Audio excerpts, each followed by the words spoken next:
Химия сабақтарында оқушылардың танымдық белсенділігін арттыру. Қазір білім саласындағы болып жатқан мемлекетаралық бақылау, ұлттық бірыңғай тест, 12 жылдық оқу көшу барлығы қазақстандық білім сапасын көтеруді және халықаралық деңгейде жеткізуді көздейді. Осы проблемалар мектептегі химия пәнінің оқытуына да тікелей қатысы бар. Химияда оқушылардың қызықтыратын құбылыстар аз емес. Оқушыларды қызықтыра сабақ өткізу, ынтамен қабылдау және жақсы оқуы жаңа заманауи технологияларды пайдалану. Мұғалімнің күнделікті сабақта компьютерде, интерактивті тақтада сабақ кезінің тиімді пайдалануына мүмкіндік береді. Химия пәнінің ерекшелігі сабақ барысында химия эксперименттерін болжау болып табылады.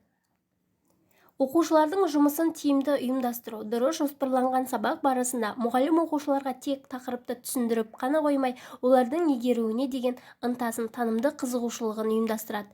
Сабақ барысында әртүрлі әдіс-тәсілдерді қолдану кезінде оқушылардың жеке қабілеттерін, білім алу деңгейлерінен тыс қалдырмау үшін қиын шығармашылық тапсырмаларды беріп, оларды өз-өзіне деген сенімін түсіндіріп, келе-келе сабаққа деген ынтасын жоғалтуының себебі болады.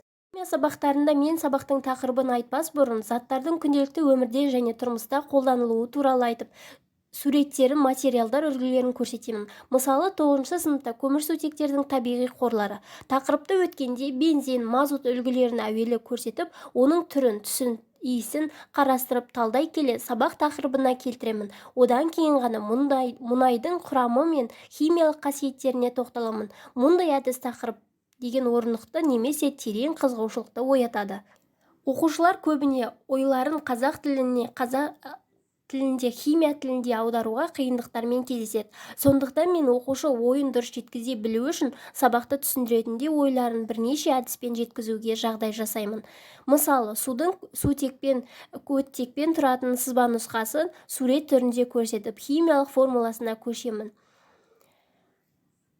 Оқушының есінде қалуы үшін Шаталовтың блок конспектілерін қолданамын. Бұл блок конспектілері тақырыпты жинақтап көрсетіп, оқушының есінде сақтау қабілетін жақсартады. Органикалық химияны өткізу барысында оқушыларға органикалық химия бойынша кесте беріледі. Кестеде көрсетілгендей, кесте толтыру барысында оқушы ізденеді, салыстырмалы білімін талдайды, толықтырады. Сандық есептер шығару сабақтарында топтастырылып, осындай бөлу оқушыларды қабілетін арттырады және мұғалім мен оқушы арасындағы қарым-қатынасты нығайта түседі.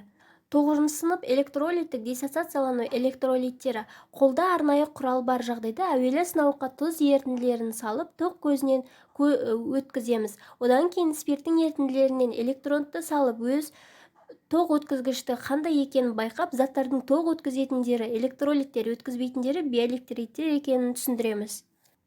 Бүгінгі бала ертеңгі азамат. Сондықтан мектептің, мұғалімнің ең басты міндеті рухани бай, жан-жақты дамыған, дарынды тұлға қалыптастыру.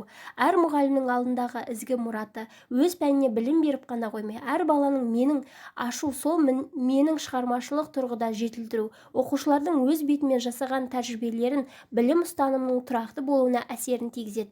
Осы жолда тынбай, жалықпай, үнемі шығармашылықпен іздене жүріп, білімді ұрпақтар білуге атсалысайық.